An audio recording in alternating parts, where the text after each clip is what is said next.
유액전화 봅시다. 일단은 우리가 가려막기 효과라는 걸 봐야 돼요.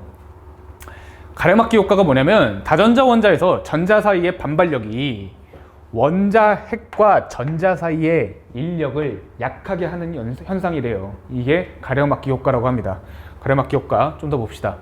자, 유효핵전화 원자에서 전자가 실제로 느끼는 핵전화, 그게 유효핵전화라는 거고, 가려막기 효과 때문에 실제 핵전화보다는 작다라고 표현이 되어 있네요. 자, 탄소를 봅시다. 탄소. 요놈의 유효핵전화를 볼게요. 자, 핵전화는 플러스 6이야. 그럼 이 전자가 중심으로 쏠리려고 하는 그 인력, 핵한테 끌리려고 하는 그 인력이 플러스 6을 그대로 받고 있겠냐고. 안 되겠죠. 왜? 이 다른 전자들이 얘를 막 밀어내고 있을 거 아니야. 그러면서 플러스 6만큼의 인력은 받지 못하고요.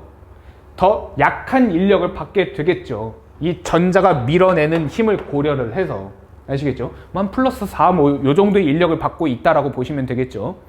자, 이 전자를 밀어내는 요 힘 있죠? 요게 가려막기예요. 가리움 효과라고 하기도 합니다. 요게 가리움 효과입니다. 아시겠죠? 괜찮아요? 괜찮아요? 요게 가리움 효과예요. 자, 그러면은 한번 봅시다. 유효핵전화의 주기성 어떻게 되어 있나요? 리튬부터 볼게요. 양성자가 많아질수록 유효핵전화가 커져요. 같은 주기에서 비교했을 때 원자 번호가 커질수록 유효핵전화가 커져요. 3주기에서도 비교해봤을 때 원자 번호가 커질수록 유효핵전화가 커져요. 괜찮아요? 좋아요. 이렇게 됩니다. 근데 유효핵전화 왜 이렇게 되나 봅시다. 리튬부터 응? 유효핵전화 뜻이 뭐냐? 유효핵전화 원자에서 전자가 실제로 느끼는 핵전화래. 핵전화를 그대로 느끼진 못한다고. 가리움 효과만큼 제외하고 핵전화를 느낀다고. 다시 무슨 말이냐면요. 양성자가 원자에게 존재하죠. 그리고 그 주위에 전자 2개, 두 번째 껍질에도 전자 2개 이렇게 있다고 봅시다. 자, 요 놈이 느끼는 유효핵전화를 볼 거야. 요 놈이 느끼는 유효핵전화를 볼 건데, 얘 양성자 4개짜리라고 해볼게. 핵전화가 플러스 4거든. 요 놈이 핵전화 플러스 4를 고스란히 느낄 수가 없다라는 거야. 그러니까 얘가 느끼는 인력이 중심으로 양성자 쪽으로 쏠리려고 하는 그 인력이 플러스 4만큼 되지 않을 거라고. 이유가 뭔가요? 이유가 뭐냐면요. 이 전자가 방해해요. 다른 전자들이 얘를 밀어내요. 그러면서 얘가 중심으로 쏠리려고 하는 그 인력이 약한 것처럼 보여져요. 약한 것처럼 계산이 되는 거야. 얘만 있었다면은 얘와 얘의 핵전화, 그냥 얘와 얘의 인력이 플러스 4라고 하면 되겠지. 얘가 느끼는 중심으로 쏠리려고 하는 힘은 그냥 플러스 4란 말이야. 근데 다른 전자들이 얘를 밀어내잖아. 그럼 얘는 플러스 4만큼을 그대로 느낄 수가 없단 말이야. 플러스 4보다 적은 인력을 느끼게 될 거란 말이야. 그 플러스 4보다 적은 인력, 얘가 실제로 느끼는 인력, 핵전화 말고 얘가 실제로 느끼는 그 인력, 그게 바로 유효핵전화예요. 아시겠죠? 자, 계산을 해봅시다 한번. 리튬, 베릴륨, 붕소, 탄소, 질소, 산소, 플루오린, 네온. 자, 일단 핵전화는요, 각각이 플러스 3, 플러스 4, 플러스 5, 그냥 양성자 수가 핵전화야. 플러스 6, 플러스 7, 플러스 8, 플러스 9, 플러스 7. 이렇게 핵전화가 있는데, 자, 가장 바깥 껍질에 있는 전자에 대한 유효 핵전화를 계산을 할 거야. 가장 바깥 껍질에 있는 전자, 최외곽 전자라고 합니다. 가장 바깥 껍질 전자. 얘는 플러스 3을 그대로 못 느낄 거라고. 왜? 리튬은요, 양성자 있고, 첫 번째 껍질에 전자 2개, 두 번째 껍질에 전자 하나, 양성자 3개짜리고, 인력 플러스 3만큼 있겠지만 다른 전자들이 얘를 밀어낸단 말이야. 그래서 플러스 3만큼 인력을 느끼진 못하고 가리움 효과만큼 빼준 만큼만 인력을 느낄 거야. 자, 안쪽에서 가리는 놈이 좀 더 세게 가려요. 이건 무슨 말인지 좀 이따 나올 거야. 안쪽에서 가리는 놈이 얘를 되게 세게 가려. 즉 더 많은 청력을 가하게 된다라는 거야. 얼만큼씩 청력을 가하면요 0.65씩 청력을 가해요. 핵전하를 0.65씩 방해한다는 거야. 근데 안쪽에 있는 놈이 두 개 있죠. 0.65씩 가리는 놈이 두 놈이 있다. 그래서 이거 계산해주면 1.3이 나오거든. 아, 리튬에 있는 최외각 전자는 핵전하를 3을 그대로 느끼는 건 아니고 1.3 정도만 느낀다. 이렇게 볼 수 있는 거예요. 1.3 정도만 느낀다. 왜? 얘가 가리는 효과들이 있기 때문에. 자, 베릴륨 봅시다. 베릴륨은 일단 핵전하 플러스 4고요. 그리고 안쪽 껍질에 0.65씩 가리는 게 두 개가 있겠죠. 0.65씩 가리는 게 두 개가 있어요. 그리고 베릴륨이 뭐냐면 요 놈이거든. 얘가 베릴륨이야. 같은 껍질에서도 가리는 게 있죠. 같은 껍질에서도 지금 청력을 끼치는 게 있는 거잖아. 걔가 0.35씩 가려요. 0.35씩. 그런 게 0.6을 무슨 특정한 값이 특정한 값이긴 한데 뭐 알 필요는 없어요. 그냥 대충 경향성을 한번 보려고. 자, 요때 요 값은요 1.3 빼주고 0.35 빼주면 1.95. 얘가 2.05. 2.05 되겠죠. 괜찮아요? 이렇게 된다는 거예요. 자, 그 다음에 얘는요 붕소 봅시다. 우리 한번 생각을 해보자. 붕소는 뭐야? 여기에 지금 전자 한 놈이 더 늘어난 거야. 얘에 대한 유효액전하를 계산할 건데 가리움 효과가 하나 더 증가했죠. 같은 껍질에서 가리는 효과가 하나 더 증가를 한 거야. 그렇죠. 그리고 양성자는 5개가 된 거죠. 그러면 핵전하는 플러스 4에서 플러스 5로 1이 증가했어요. 1이 증가했어. 그리고 안쪽 껍질에서 가리는 거는 여전히 2개고요. 여기는 같은 껍질에서 가리는 게 하나였죠. 근데 얘는 같은 껍질에서 가리는 게 2개가 된 거지. 이렇게 되는 거예요. 그럼 이거 계산하면은 2.7이 나오겠네요. 2.7이 나와요. 뭐야? 봐봐. 2.05에서 2.7로 몇이 증가했냐면 0.65가 증가했죠. 왜? 1에서 0.4. 그렇죠. 원자 번호 하나 커지면서 핵전하가 플러스 1이 됐어. 핵전하가 플러스 1이 됐어. 그러면서 가리움 효과도 같이 커지죠. 그러면서 마이너스 0.35가 커진 거야. 가리움 효과는. 그럼 네트적으로 핵전하가 0.65가 증가한 거죠. 플러스 1이 되면서 가리움 효과는 마이너스 0.35가 증가하니까. 같은 껍질에 전자 증가했으니까 0.35씩 증가한 거예요. 그래서 네트로는 핵전하가 0.65가 증가했다라고 볼 수 있는 거예요. 괜찮아요? 이러면서 점점 커져요. 얘는 핵전하가 3.35고요. 얘는 핵전하가 4.0이고요. 얘는 핵전하가 4.65. 얘는 핵전하가 5.3. 이렇게 되는 거죠. 좋아요. 자, 이런 식으로 그러니까 뭐야? 가리움 원자 번호가 커짐에 따라서 가리움 효과가 증가하는 거에 비해 핵전하가 커지는 효과가 더 세다라는 거야. 아시겠습니까? 핵전하가 증가하는 효과가 더 지배적이라는 거지. 그러면서 유핵전하가 오른쪽으로 갈수록 커지는 거예요. 그래서 이런 결과가 나오게 된다라는 거지. 아시겠습니까? 자, 좋아요. 근데 이제 네온에서 나트륨으로 넘어가 봅시다. 나트륨으로. 다 할 수 있어야 돼요. 응? 저거 다 할 수 있어야 돼요. 그렇죠. 아니 못해도 돼요. 이 경향성만 알면 돼. 오른쪽으로 하면 커진다. 요 정도만 알면 돼요. 자, 일단 핵전하 11이고요. 그 다음에 나트륨은 어떻게 생겼냐면은 원자에게 양성자 11개 있고 핵전하 11이라는 거죠. 첫 번째 껍질에 전자 2개, 두 번째 껍질에 전자 8개, 세 번째 껍질에 전자 하나. 이렇게 들어있는 거야. 역시나 원자과 전자, 체외각 전자에 대해서 유핵전하를 계산을 해볼게요. 자, 얘가 느끼는 유핵전하를 계산할 때 일단 핵전하가 있겠죠. 핵전하 플러스 11만큼 있을 텐데 또 뭐가 있냐? 가리움 효과들이 있겠지. 그렇죠? 근데 얘 입장에서 보면요. 얘 핵전하를 가리는 애들이 다 어떤 전자냐면 안쪽 껍질에 있는 전자죠. 얘 입장에서 보면은 얘네들 전부 다 안쪽 껍질에 있는 전자 아니냐고. 그렇죠. 네. 그러면 얘 전자 11개거든? 얘 하나를 제외하면 나머지 10개짜리죠. 10개가 안쪽에서 가리고 있는 거야. 그럼 계산하면 플러스 11에 안쪽 0.65짜리로 0.65씩 가리는 거고, 그런 놈이 10개가 있다는 거지. 그러면서 5.5가 빠지면서 6.5가 빠지면서 4.5가 되겠죠. 유액전화가 4.5가 돼요. 자, 네온 유액전화 5.3이었어요. 그러다가 주기가 바뀌는 순간 4.5로 유액전화가 감소하죠.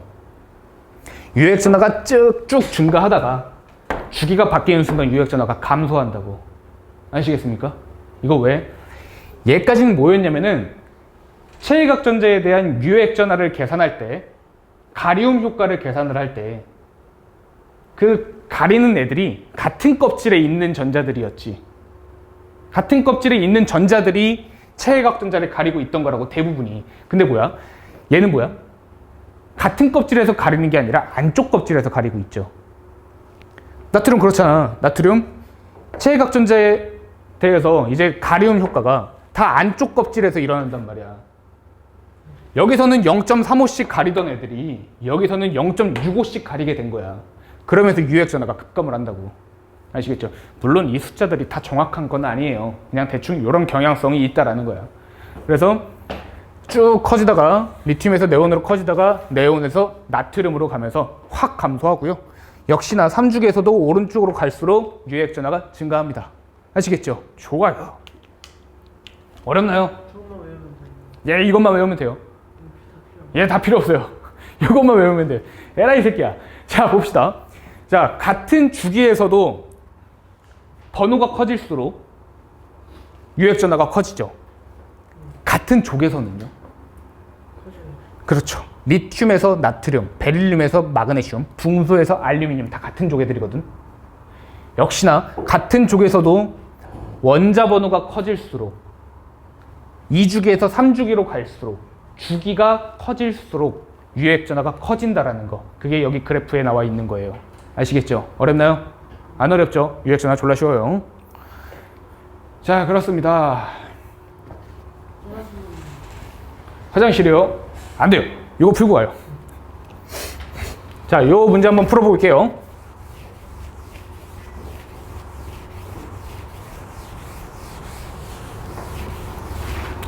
자, 그림 칸은 2주기 원소의 원자 번호에 따른 핵전화와 원자가 전자가 느끼는 유액전화를 나타낸 것이고, 나는 2주기 원소 A부터 E의 바닥 상태의 전자 배치에서 홀 전자 수에 따른 Z와 Z-를 나타낸 것이다. Z-시가마를 나타낸 것이다. 자, 그렇습니다. 야, 2주기랬잖아. 2주기.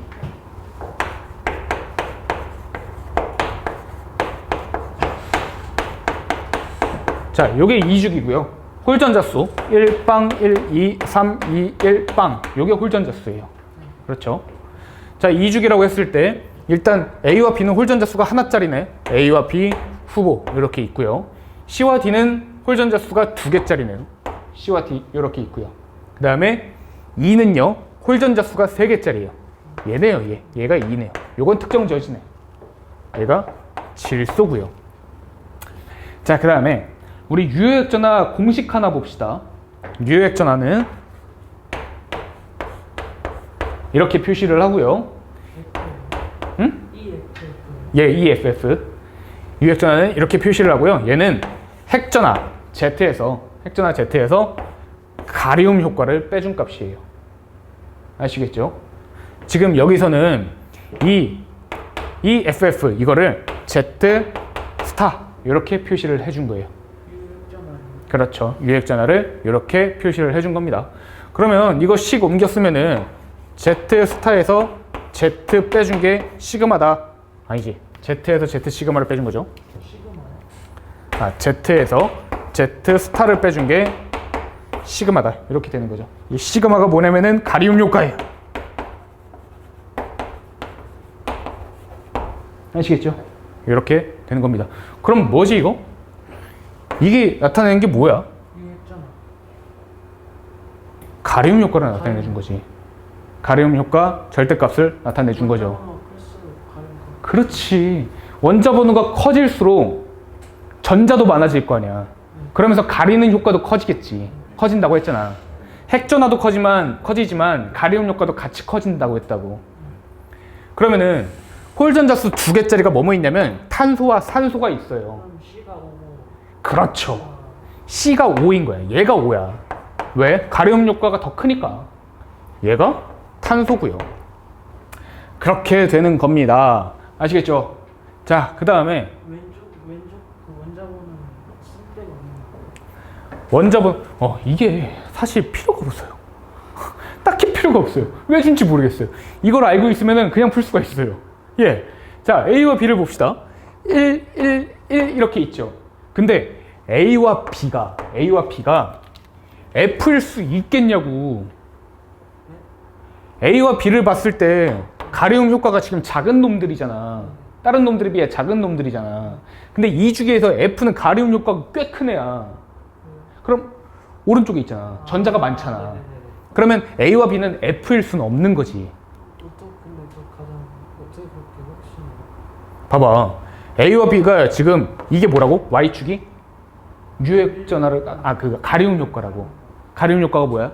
전자가 많아질수록 커지는 게 가리움 효과죠. 근데 A와 B가 전자수가 꼬랩인가 봐. 그래서 가리움 효과가 다른 애들 C, D, E에 비해 작죠. 그럼 F일 수는 없다라는 거야. 그럼 1짜리 두 놈 누구야? 얘네잖아, 얘네. 리튬과 붕소.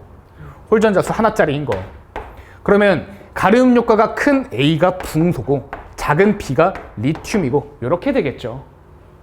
아시겠습니까? 자, 기억 봅시다. A는 플로린이다. 닥치시고요. 니은 제1 이온화 에너지는 2가 C보다 크다. 이거는 그냥 일단은 넘어갈게요. 2가 C보다 커요. 제1 이온화 에너지는. 이제 배울 거예요. 자, 그 다음에 디귿. 바닥 상태 원자에서 전자가 들어있는 오비탈의 수는 D가 B의 2배이다. 전자가 들어있는 오비탈 수 말은 D는 몇 개예요? 한 1S, 2S, EPX, EPY 이렇게 해서 4개가 들어있죠. 홀전자수 2개짜리잖아 얘. P 오비탈이 각각 하나씩 들어있단 말이야. 아시겠죠? C죠 D가. 응? 그렇죠. D가 탄소입니다. 자, 그 다음에 B는요? B는 여기 있네요. A. B가 A가 이제 또 이거 봐봐. 이거 이런 실수하면 안 돼요. B라고 해서 붕소 찍어버리면 안 된단 말이야. 아시겠죠? B는 지금 여기서 뭡니까? 리튬이에요. 리튬. 아시겠죠? 얘 1s2, 2s1이지. 그럼 오비탈 수 몇 개야? 2개죠. 그럼 2개에 비해 4개는 2배가 맞죠. 그래서 답이 5번입니다. 아시겠습니까? 괜찮아요? 자, 좋아요. 잠깐 화장실 갔다 오십시오. 잠깐 쉬었다 갑시다. D가 4개예요. 예? B요? D가 오비탈이 4개예요. D는 탄소잖아. 탄소 오비탈 배치를 해보면은 1s2, 2s2, 2p2 이렇게 된단 말이야. 탄소 6번짜리예요. 그래서 탄소 다시 한번 그려보면 1s2, 2s2, 2p일 때 이렇게 들어가는 거죠. 이렇게 2개 들어가요.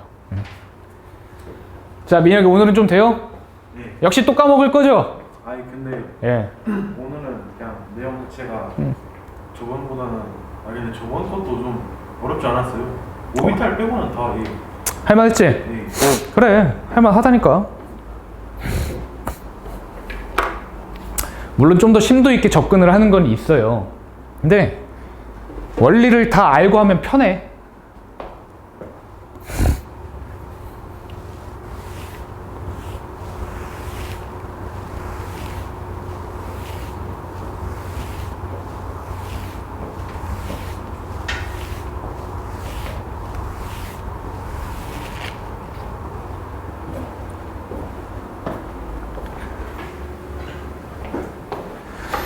예제를 좀 많이 풀어주면서 넘어갈 거예요. 최대한 감각을 잡으십시오. 자, 표는 바닥 상태 원자 가장 안정한 상태의 전자 배치라는 거죠.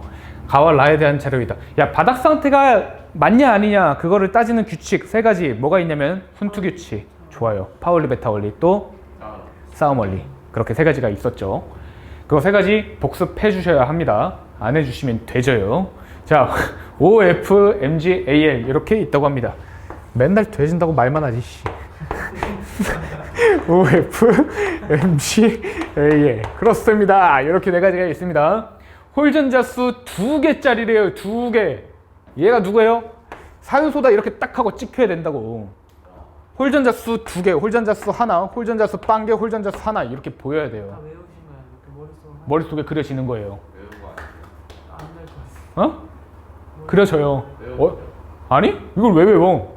외운 거 아니야. 지금 그럼 막 머릿속 다루면서 한 당연하지. 그냥 많이 해서 외우는 것도 있잖아요. 그런 거지. 그러니까 그림 뭐 외워졌다 그게 산소는 무조건 홀전자수가 2개야. 그런 건 아니고 그런 건 아니고 그림 자체 여러 가지 정보들이 다 떠오르는 거야. 오비탈 전자 배치 1s2, 2s2, EP4 그런 거. EP4면은 하나는 짝지어져 있고 2개가 홀전자고 이렇게 돼 있는 것들.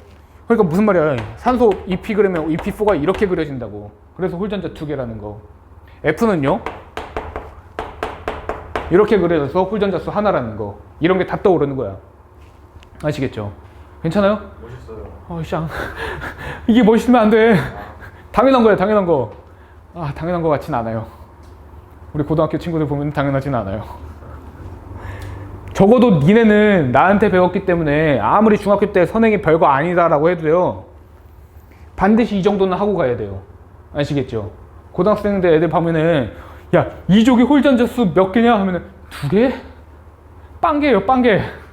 빵개. 이거 졸라 많아. 그러면 안 돼. 바로 떠올려야 돼요. 자, 봅시다. 자, 산소. 2주기 중에서 산소는 유효액전화가 꽤나 큰 놈이죠. 왜요? 뒤쪽에 있으니까. 뒤쪽에 있으니까. 자, 이때 산소가 4.45라고 합니다. 자, 그러면은 산소보다 유효액전화가 큰 놈이 다죠. 그게 뭐가 되냐면은 F밖에 안 되겠지. F일 거라고, F. 얘가 F여야 해요. MG와 AL은요, AL일 수도 있지 않을까요? 그렇긴 해요. 있을 수도 있어요. 외우는 나왔어요. 봐봐. OF, MG, AL 중 하나라잖아. 알았지? 아르곤 없어요. 아르곤이요? 네 집 가서 찾아봐. 아르곤이 있나? 자, 얘 홀전자수 빵기래요. 누구예요? 마그네슘이죠. 마그네슘. 자, 홀전자수 나머지 AL이라고 홀전자수 하나라고 하시면 되겠네요. 아시겠죠? 자, 그럼 얘가 유효액전화가 4.07이라고 했을 때 마그네슘의 유효액전화는 4.07보다는 작아야겠죠. 이거 아마 타겟에서 문제가 나올 거야. 예, 있네요. 있죠. 기억에서 라는 MG이다. 라요? 여기 있죠. MG 맞네요. 니은 X는 4.07보다 작을 거라고. 왜? 원자 번호가 작으니까. 좋아요. 미친놈 작대요. 어? 분자분들 어떻게 하는 거야?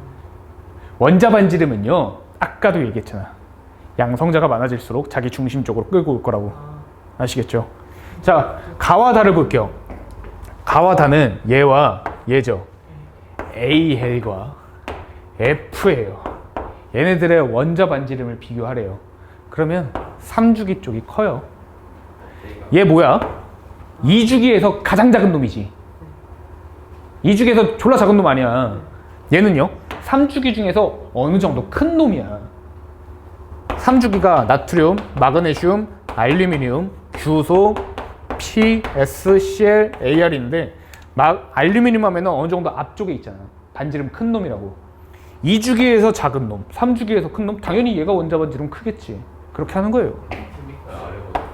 예? 리튬이랑 아르곤 중 리튬이랑 아르곤 중에요? 아르곤이 커요.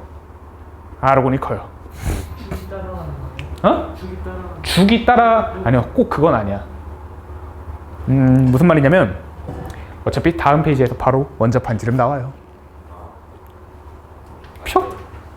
원자 반지름 갑시다. 원자 반지름. 지금까지 원자 반지름 여러 개 나오면서 어지러웠죠. 원자 반지름이 무엇인가? 자, 같은 종류의 두 원자가 결합하여 이원자 분자를 형성할 때 두 원자 사이의 거리의 반이래요. 이게 원자 반지름이래요. 자, 수소 볼게요. 수소 보면 전자 하나씩을 아씨 좀 똑같이 용수랑 함정수를 뭐라고? 용수랑 함정수에서 다르겠네요. 그 원자 반지름 거의 비슷해요. 똑같아요. 거의 비슷해요. 예. 물론 차이가 있긴 해요. 근데 그런 건 고려하지 않아요. 그건 니네 수준이 아니에요. 자, 여기서 봅시다. 니네 수준, 화학원은요, 굉장히 낮은 수준이에요. 아시겠죠? 니네 기껏해요. 원자의 종류 20개나 더 배워? 20개 배우잖아. 다른 거 안 배우잖아. 전이금속이 뭔지 알아요? 전이금속 뭔지 모르잖아. 수화물을 몇 수화물을 형성하는지 뭔지 모르잖아. 수학물이에요. 비행기에 니네가 아는 그런 쌍 그걸 내가 지금 씨. 자, 봅시다. 자, 얘 수소 원자 핵 사이의 거리의 반이 원자 반지름이래요. 원자 반지름이래요. 근데 원자 반지름이 이게 원자 반지름 아닌가요? 원자 중심으로부터 원자 끝까지의 거리, 이게 반지름이죠. 얘는 이게 반지름이고 얘는 이게 반지름이죠. 겹치는 부분이 있잖아. 그죠? 겹치는 부분이 있다고. 그게 공유결합이야. 그러면 이거의 정확히 반이 원자 반지름이 맞겠냐고. 이 결합 길이의 반이 원자 반지름이 맞겠냐고. 엄밀히 말하면 아니지. 왜? 겹치는 부분이 있기 때문에. 아시겠죠? 근데 원자 반지름 결합하여 두 원자핵 사이의 거리의 반이라고 하네요. 자, 이게 무슨 말이냐면요, 이 겹치는 부분을 무시하겠다라는 거야. 겹쳐 있거든. 근데 수소가 그냥 거의 접하고 있다, 이렇게 보겠다는 거예요. 아시겠죠? 이렇게 보겠다는 거예요. 자, 그래서 요거의 반이 반지름이 되고 그리고 반지름이 되고 이렇게 되는 거예요. 아시겠죠? 좋아요. 자, 원자 반지름의 결정 요인 세 가지 봅시다. 전자 껍질 수. 전자 껍질이 많아지면 당연히 커지겠죠. 반지름 커지겠죠. 유효 핵전화. 유효 핵전화가 커지면 바깥에 있는 전자를 자기 쪽으로 잘 끌고 온다는 거니까 반지름이 작아지겠죠. 유효 핵전화. 세 번째, 전자 간 반발력. 전자가 많아지면 지들끼리 청력을 끼쳐서 더 퍼지려고 할 거 아니야. 그러면서 반지름이 커지겠죠. 전자가 많아진다면. 그래서 그렇게 세 가지가 있습니다. 자, 원자 반지름의 주기성 다시 한번 말하지만 리튬, 베릴륨, 붕소, 탄소 얘네들 다 이주기입니다. 이주기. 얘네들을 보면요, 왼쪽에서 오른쪽으로 할수록 양성자가 커지고 있거든요. 양성자가 많아지면서 전자를 자기 중심 쪽으로 잘 끌고 온다는 거야. 그러면 반지름이 줄어들게 된다고. 아시겠죠? 같은 족에서는요, 같은 족끼리 비교했을 때 리튬, 나트륨, 칼륨 얘네 다 1족이야. 주기가 커지면서 껍질 수가 커지니까 반지름이 증가하게 되는 거라고. 아시겠죠? 좋아요. 자, 원자 반지름 이런 경향성을 띠더라. 리튬에서 이주기끼리 비교했을 때 리튬에서 F로 갈수록 작아지고요. 그리고 나트륨에서 Cl로 갈수록 작아져요. 근데 봐봐, 베릴륨을 기점으로 봤을 때 PsCl 이런 애들보다 얼추 크네. 2주기가 3주기보다 크네. 그렇죠? 이게 뭐야? 리튬, 베릴륨 얘네들이 뭐냐면은 2주기, 3주기라고 했을 때 리튬, 베릴륨은 2주기 앞쪽에 있는 거고 SCl을 보면은 3주기 뒤쪽에 있는 거야. 오른쪽으로 가면은 원자 반지름이 작아지고 왼쪽으로 가면은 원자 반지름이 커지죠. 그렇죠? 자, 이런 경향성이 나타나면서 3주기가 2주기보다 작을 수도 있다라는 거. 요거 자꾸 가셔야 돼. 세 번째 껍질까지 있다라고 해서 무조건 원자 반지름이 큰 건 아니라고. 아시겠습니까? 두 번째 거맨 왼쪽이랑 세 번째 거맨 오른쪽. 그렇죠. 두 번째 게더 큰 거예요. 그렇지. 두 번째 껍질 맨 왼쪽이 뭐야? 리튬이죠. 세 번째 껍질 맨 오른쪽은 누구야? CL이죠, 여기서. 얘가 더 작아요. 3주기의 뒤쪽에 있는 게 더 작아요. 뭐? 몰라도 돼요. 응? 18쪽은 무시해요. 베릴륨, 알루미늄 같은 거예요? 응? 베릴륨이랑 알루미늄 같은 거예요? 베릴륨과 알루미늄은 아니요. 아, 예, 규수. 모르죠. 대충 나타낸 거지. 대충. 이게 진짜 일직선은 아니잖아. 네가 봐도 딱 봐도 곡선 아니니? 직선. 샹. 하여튼 그렇습니다. 자, 이온 반지름. 여기부터가 이제 반지름 문제에서 자주 나오는 파트죠. 이온 반지름. 자, 거두절미하고 예제 몇 개 봅시다. 반지름에 영향을 끼치는 요인이 크게 두 가지예요. 그냥 뭐냐면 양성자수와 전자수. 양성자수가 많아지면 잘 끌고 오니까 반지름이 감소하겠죠. 전자수가 많아지면요 더 퍼뜨려지겠지. 반지름이 커지겠지. 아시겠죠? 자, 그렇습니다. 자, 이때 F-와 Na+, 이런 두 놈 비교해 볼게요. F-와 Na+. 자, 얘 원래 중성 상태 때의 플루오린에 비해 전자 하나 더 들어가 있는 거죠. 얘는 네온이죠. 네온의 전자 배치를 갖게 됐을 거야. Na+는요? 네요. 그렇죠. 얘도 네온의 전자 배치를 갖게 됐습니다. 아시겠죠? 그러면은 전자는 지금 통일이 되어 있네. 그럼 우리가 고려해 줄 사항은 뭐예요? 그렇죠. 양성자수만 봐주면 돼요. 양성자수 9번 9개짜리, 얘 11개짜리. 그럼 양성자수가 여기서 더 많으니까 중심으로 잘 끌고 오겠네. 따라서 반지름이 더 감소합니다. 아시겠죠? 자, 전자는 똑같아요. F-와 Na+, 둘 다 네온의 전자 배치로 전자는 똑같은데 F-에 비해 Na+에서 양성자수가 더 많다고. 9번, 11번. 그렇죠. 9번, 11번이니까. 양성자수가 많아? 그러면 바깥에 있는 전자를 잘 끌고 오겠지. 그렇지. 이 전자 지금 전자 10개 똑같잖아. 전자는 10개로 똑같아요. 근데 그 전자 10개를 원자 핵 중심으로 Na+가 더 잘 끌고 올 거라고. 왜? 양성자 9개짜리고 양성자 11개짜리니까. 양성자 9개짜리, 양성 11개짜리에서 잘 끌고. 그렇지. 근데 왜 플러스가 더 많으니까. 플러스도 많으면 뭐 내내가 더 큰 거 아니에요? 양성자가 전자를 바깥에 있는 전자를 잘 봐. 양성자가 바깥에 있는 전자를 자기 중심 쪽으로 잘 끌고 온다고. 그럼 반지름이 감소하겠죠. 아시겠죠? 그래서 이렇게 되는 거예요. 아시겠죠? 주원이 형이 뒤에서 에이씨 비용신. 농담이에요. 그럴 수 있어요. 한번 생각 꼬이면 그럴 수 있어요. 자, 그렇습니다. 자, 그래서 비금속 봅시다. 비금속은 원자 반지름보다 이온 반지름이 커요. 왜요?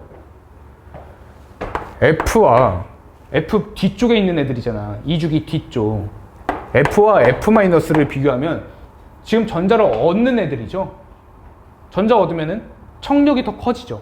전자가 더 퍼지겠죠. 그러면서 반지름이 커지는 거예요. 괜찮아요? 이렇게 돼요. 자, 그렇고요. 그럼 몇 가지 한번 예제를 써봅시다. 거기 옆에다가 빈칸에다가 예제 몇 개 써봅시다. 자, O2-와 F- 원자 이온 반지름 한번 비교해 볼 거고요. 그 다음에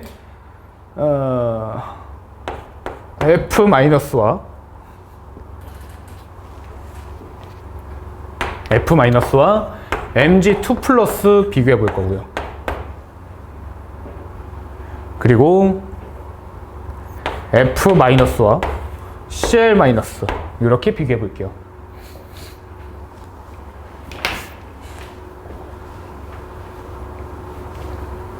자, O2- 이놈 네온의 전자 배치죠. F- 역시 네온의 전자 배치예요. 이런 식으로 웬만하면 전자의 개수를 맞춰줄 거야. 핵의 인력만 가지고 양성자의 개수만 가지고 비교하라고 할 거라고. 아시겠죠? 그러면 얘 원자번호 8번, 원자번호 9번, 원자번호 큰 게 더 작겠죠. 그게 아니라 O2-랑 O 가운데 O가 있는 줄 알고 산소랑 하다가 지금 디젤 들어갔어. 그랬구나. 산소까지 있어가지고 이게 산소인 줄 알았대. 그래서 어렵고. 어지럽네. 뭐, 자. 그럼 O3든 뭐 되는 거예요? 응? 두 개를 하면 뭐 되는 거예요? O2 마이너스 5하고 네. O2 마이너스가 더 크지. 당연한 거 아니에요? 오랑 플로린 하나 지금 약간 내정되어가지고. 5랑 플로린? 플로린 마이너스. 아, 5랑 플로린 마이너스는 비교하라고 하지 않아요. 네. 비교잖아. 비교하기 힘들죠. 자, O2 마이너스 5를 비교하면은 당연히 얘가 더 큰 거죠. 전자가 더 많아졌으니까. 양성자는 그대로인데 전자가 더 많으니까. 얘는요, 둘 다 네온 전자 배치고요.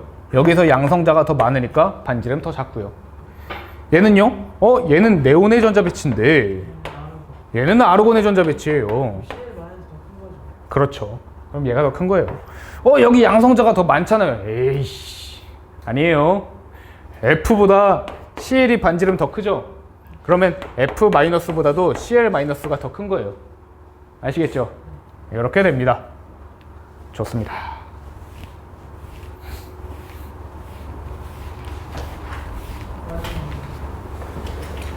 시간이야. 이온 에너지 뭐냐? 기체 상태의 중성 원자 1몰에서 전자 1몰을 떼어내기 위해 필요한 에너지가 이온화 에너지입니다. 그렇습니다.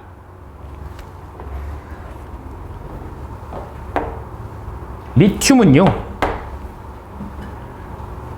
원자핵이 있고 전자 2개, 첫 번째 껍질에 있고 두 번째 껍질에 전자 하나 있는 거, 이게 리튬이죠. 여기다가 에너지를 가할 거야. 에너지를 빵 하고 가할 거야. 그럼 저 에너지를 쳐맞고서 전자가 튕겨져 나가요.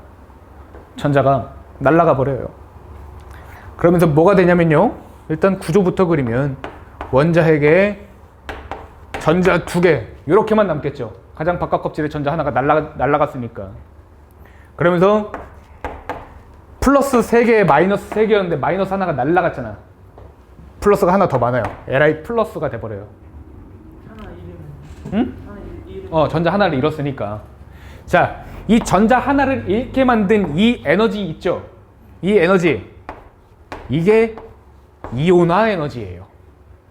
전자 하나를 잃게끔 만들어주는 에너지. 저게 바로 이온화 에너지더라. 에너지 도표로도 한번 그려봅시다. 자, 리튬은요, 1S에 2개 들어있고 2S에 하나 들어있던 거야.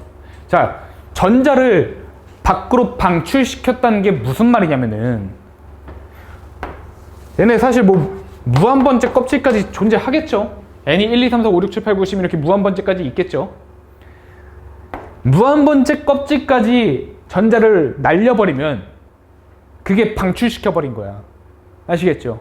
괜찮아요? 괜찮아요? 예. 이 에너지 간격 있지.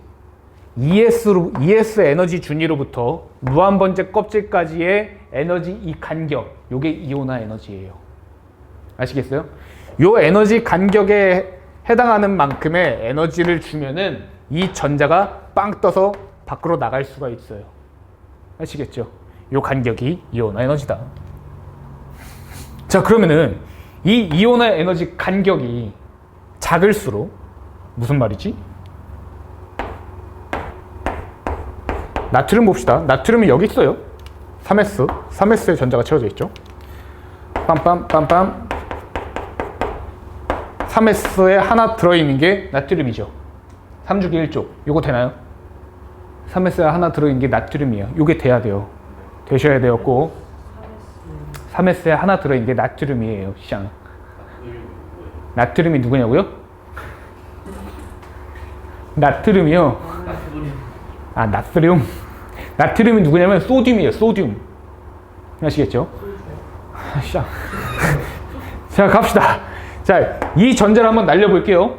어느 정도 에너지가 필요하냐면은 이 정도 에너지만 있으면 돼요. 얘에 비해 확실히 에너지 간격이 작죠. 그래서 이온화 에너지가 얘는 더 작아요. 얘에 비해 여기서 이온화 에너지가 작다라는 거야. 에너지 준위가 1S에서 3S로 갈수록 점점 에너지 준위가 높아지죠. 그러면서 무한번째 껍질까지의 그 에너지 간격도 좁아지는 거예요. 그러면서 이온화 에너지가 작아지더라. 그럼 봐봐. 이온화 에너지가 작을수록 양이온이 되기 쉽다. 당연하죠. 이온화 에너지가 작으면은 요 놈이 밖으로 튕겨져 나가기가 더 쉬울 거 아니야. 적은 에너지만 줘도 잘 튕겨져 나갈 거 아니야. 그렇겠죠. 이 간격이 작을수록 얘가 튀어나가기 쉽고요. 따라서 양이온이 되기 쉽다라는 거예요. 아시겠습니까? 좋습니다. 자, 같은 주기.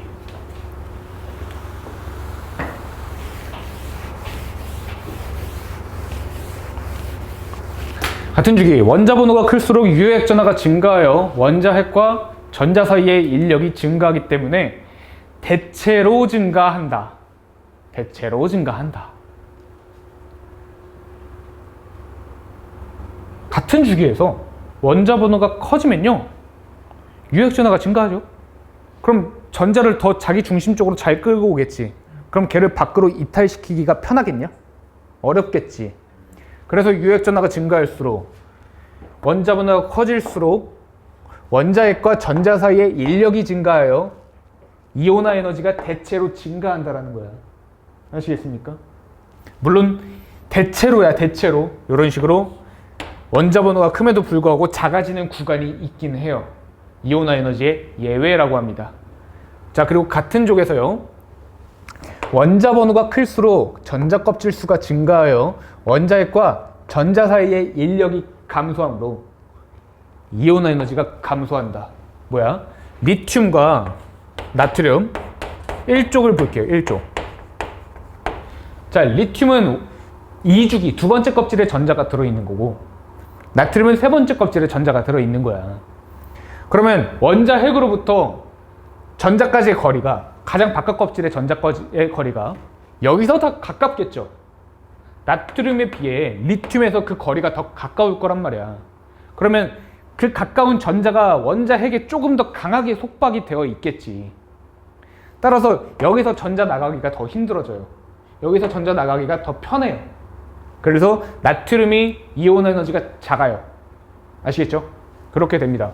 물론 유효액 전하를 보면요, 유효액 전하를 보면은 리튬보다 나트륨이 크긴 해요. 리튬보다 나트륨이 큰데 이게 이제 유효액 전하고 이온화 에너지에서 이제 좀 상반되는 개념이야. 요건 따로 암기를 하고 계셔야 돼요. 유효액 전하는 뭐냐면은 같은 주기에서 비교해도 그냥 원자 번호가 커지면은 유효액 전하가 커져요. 같은 족에서 비교해도 원자 번호가 커지면은 유효액 전하가 커져요. 아시겠죠? 같은 주기에서 비교해도, 같은 족에서 비교해도. 근데 이온화 에너지는요, 같은 주기에서 비교하면요, 그 원자 번호가 커지면은 대체로 이온화 에너지가 커져요.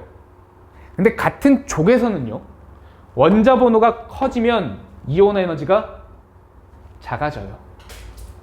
이런 상반되는 개념이 있습니다. 그렇습니다. 자, 리튬, 나트륨, 그리고 우리 이거 아까랑 똑같은 거잖아. 리튬, 나트륨은 3s 여기 있는 거죠. 리튬은 2s에 있는 거고.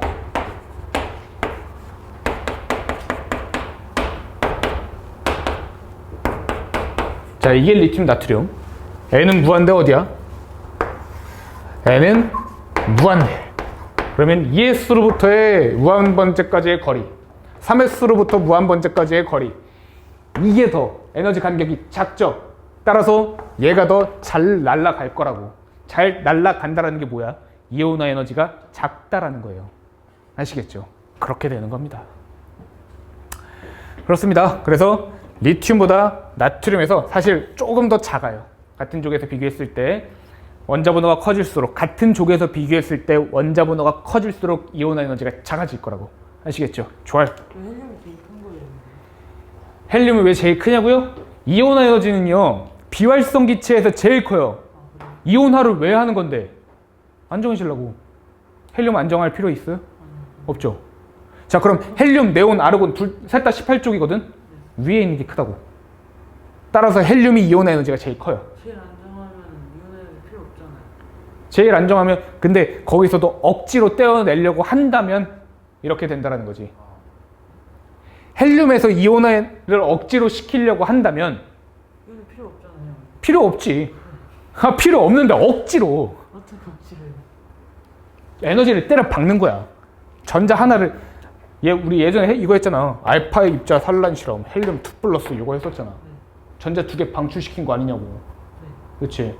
억지로 이온화를 시킨 거야. 아, 아시겠죠? 이런 식으로 그때 이온화 에너지를 비교했을 때는 헬륨이 제일 큰 거지. 모든 원자 중에 1빠따예요.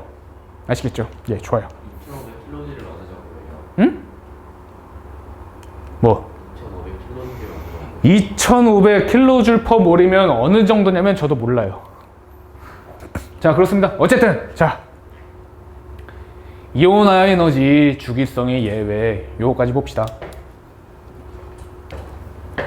자, 이온화 에너지가 어디서 예외가 나타나냐면은 예외가 나타난다는 게 뭐야? 자, 대체적으로 오른쪽으로 같은 주기에서 봤을 때 오른쪽으로 가면 이온화 에너지가 커지죠. 근데 커지다가 이렇게 작아지는 구간이 생기더라고. 어디서 작아지냐면 베릴륨과 붕소, 질소와 산소 여기서 작아지는 거예요. 아시겠죠? 이거 왜 그런데? 얘네들의 전자 배치 때문에 그래요. 전자 배치 때문에. 6번이니까 2족 13족이기 때문에. 그리고 15족 16족이기 때문에 그런 거야. 2족 13족이기 때문에 15족 16족이기 때문에 그래서 지금 이 예외가 발생을 하는 거거든. 맞아요. 자, 다음 페이지 봅시다. 자, 베릴륨과 붕소 2족과 13족에 해당하는 예외를 한번 볼게요. 자, 에너지가 낮은 S오비탈보다 에너지가 높은 P오비탈에서 전자를 떼어내는 것이 더 쉽대. 이거 그려치니?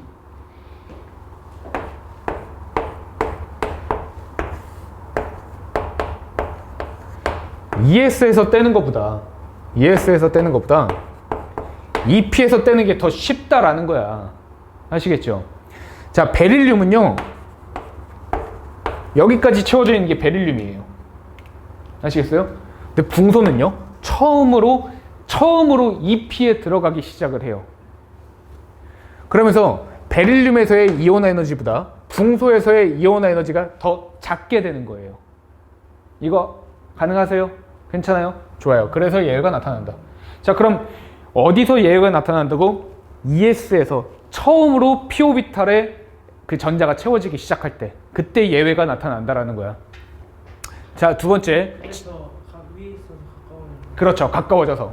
자, 질소와 산소 봅시다. 15족과 16족입니다. 질소는 다 홀전자예요. 산소는요 짝지은 전자가 처음으로 생기죠. 홀전자에다가 짝지은 전자가 처음으로 생기는 게 어디야? 산소야. 산소. 자, 방 한 칸에 전자가 두 놈이 들어가면서 반발력이 발생을 해요. 그러면서 튕겨져 나가기가 쉬워져요. 이 놈이 튕겨져 나가기가 쉬워지더라. 그러면서 예외가 발생해요. 질소에서 산소로 넘어갈 때 처음으로 P오비탈에 짝지은 전자가 생겨요. 그때 예외가 발생해요. 이때 이온 에너지가 더 작아진다라는 거죠. 아시겠죠? 다시 리튬 볼게요. 리튬 이온 에너지 그냥 이 정도. 베릴륨에서 붕소로 갈 때 P오비탈에 채워지죠. 그러면서 작아져요. 이온 에너지가. 괜찮아요? 예. 붕소에서 탄소로 갈 때 커지고, 탄소에서 질소로 갈 때 커지고, 질소에서 산소로 넘어갈 때 처음으로 짝짓게 되죠, 전자가. 그러면서 이온 에너지가 감소하고요. 그리고 F에서 커지고, 네온에서 커지고, 이렇게 되는 거예요. 이거요, 이거. 처음으로, 집중해야 돼요. 처음으로 짝지었잖아. 질소에서 산소로 넘어갈 때 전자가 처음으로 짝지었다고. P오비탈에서. 아, 두 개밖에 안 남아. 그렇지. 아니, 한 방에 전자가 두 놈이 들어있잖아. 전자끼리의 반발력이 세지겠죠. 아, 그러면서 더 쉽게 튕겨져 나간다고. 그렇게 되는 거예요.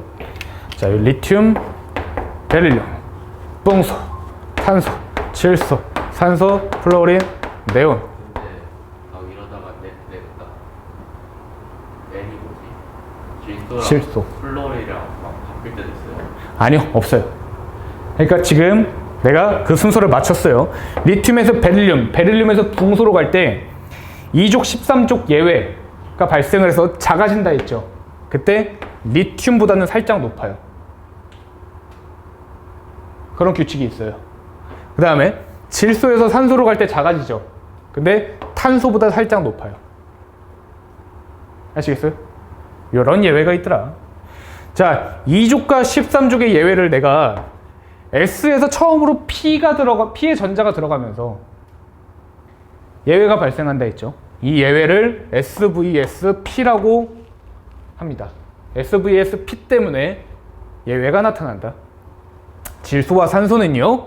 질소와 산소는 전자간 반발력 때문에 처음으로 짝지은 전자가 발생하면서 전자간 반발력이 발생을 하고요. 그러면서 예외가 나타난다. 아시겠죠? 자, 그럼 생각해봐. 이 예외 베릴륨과 붕소이기 때문에 나타난 거야? 아니면은 얘네들이 가지고 있는 전자 배치 때문에 나타난 거야? 전자 배치 때문에 나타난 거야. S에서 처음으로 P의 전자가 들어가면서 그러면서 예외가 나타난 거고, 처음으로 짝지은 전자가 발생하면서 그러면서 예외가 발생한 거야. 전자 배치 때문에 발생을 했다라는 거야. 아시겠죠? 좋아요. 베릴륨과 붕소이기 때문에, 질소와 산소이기 때문에 그래서 발생한 게 아니라고. 그러면요?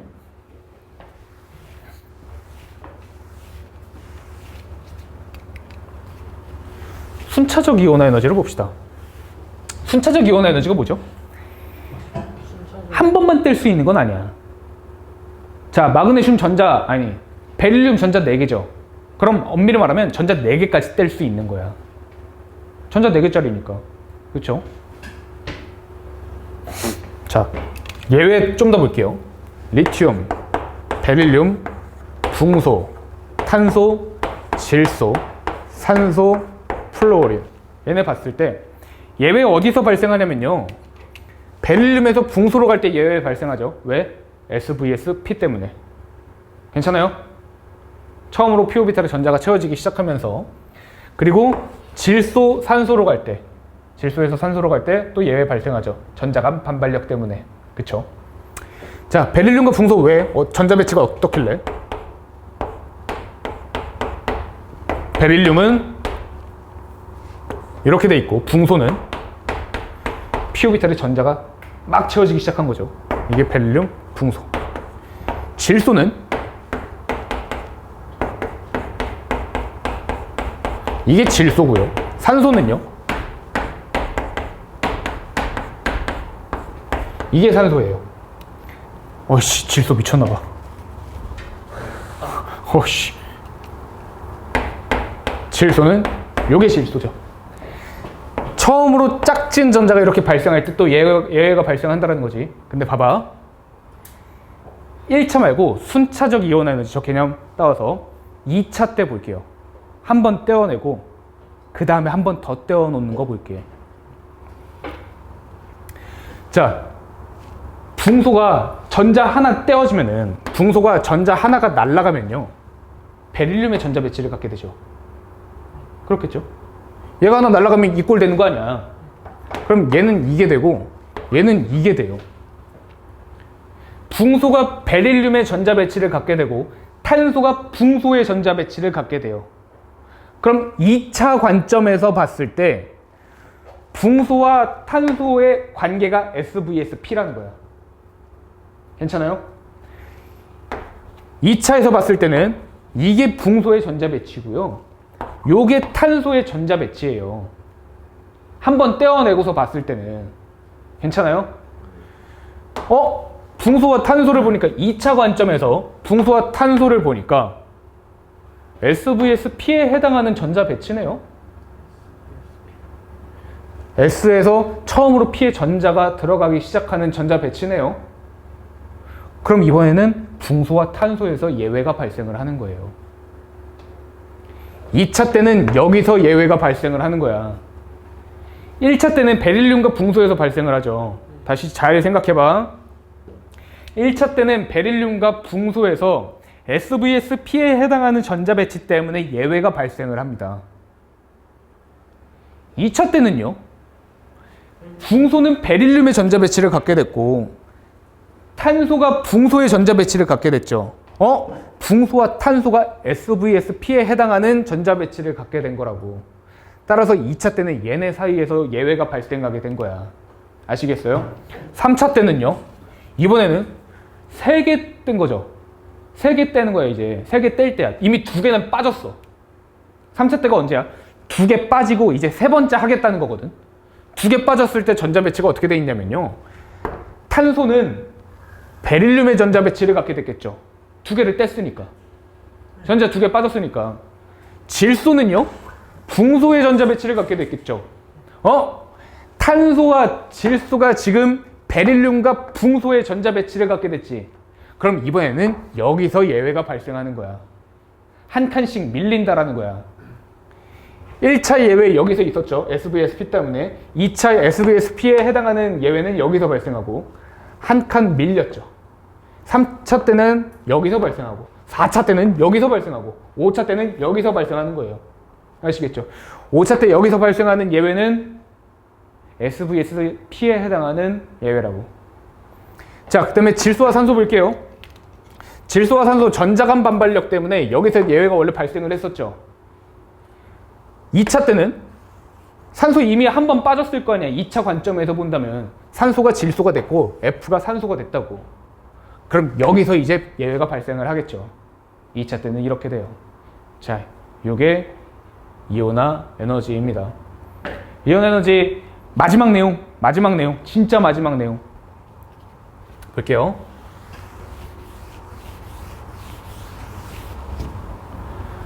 자, 순차적 이온 에너지를 볼 건데 리튬 처음에 이온 에너지 작아요. 520밖에 안 돼요. 근데 그러다가 두 번째 떼려고 하잖아. 졸라 커져요. 왜? 하나만 떼도 헬륨이 돼버렸거든. 리튬은 하나만 떼도 헬륨이 돼버렸어. 비활성 기체의 전자 배치를 갖게 되는 순간부터 전자 떼기가 굉장히 어려워져요. 따라서 급증을 합니다. 그럼 이걸 보고서 우리가 뭘 할 수 있냐면은 예를 들어 요 원소가 X 원소라고 해보자. 하나 뗄 땐 편했어. 근데 2개 떼려고 하니까 졸라 힘들어져네. 그러면은 2개 뗄 때 얘는 비활성 기체의 전자 배치를 가지고 있었구나라는 걸 알 수가 있어요. 즉 하나를 뗐을 때 이미 비활성 기체가 됐구나라는 걸 알 수가 있어요. 즉 최외각 전자가 하나라는 걸 알 수가 있어요. 아시겠어요? 자, 붕소 볼게요. 801 하나 뗄 때 얘 붕소 13족이에요. 최외각 전자 3개짜리예요. 3개 떼면 비활성 돼요. 2개 뗄 때 괜찮아요. 할만해요. 여기서는 막 14배 됐잖아. 배율이 중요해. 14배 됐는데 이거 그래봤자 3배라고. 그 다음에 3개 뗄 때까지는 3660, 한 1.5배 정도? 그렇게 커지지 않아요. 근데 뭐야? 4번째 떼려고 하니까 졸라 커지잖아. 졸라 커진다고. 그쵸? 자, 그럼 뭐야? 3개 뗐더니 이미 비활성 기체가 됐다라는 거야. 그럼 최외각 전자 수가 3개라는 거고. 아시겠죠? 요렇게. 응? 예, 해석해야 돼요. 갑자기 급격히 커질 때 그때 딱 그 기준점이 비활성이. 그렇죠.